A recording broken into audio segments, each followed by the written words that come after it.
There's a term, once a Marine, always a Marine, but there's also the term, eat the apple, F the core. I don't work for you no more. On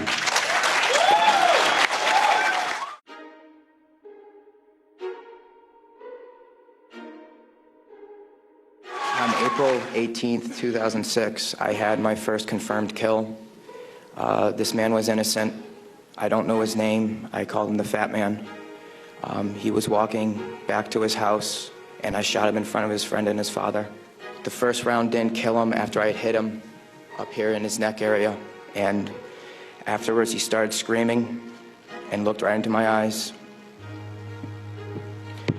So I looked at my friend who I was on post with, and I said, well, I can't let that happen. So I took another shot and took him out. He was then carried away by the rest of his family. It took 7 people to carry his body away. We were all congratulated after we had our first kills, and that happened to have been mine.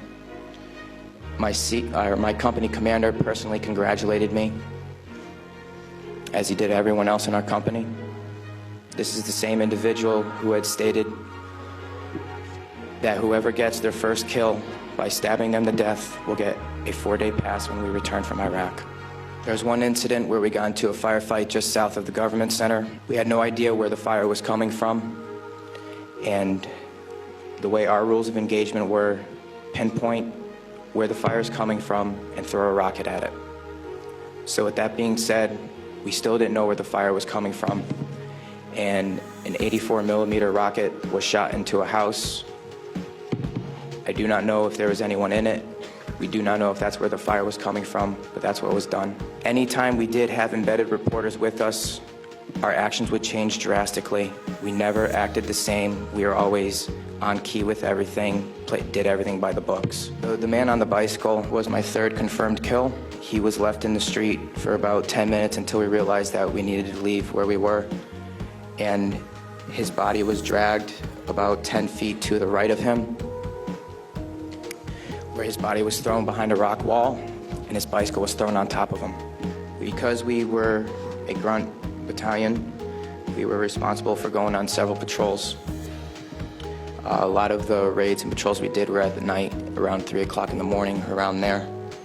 And what we would do is just kick in the doors and terrorize the families.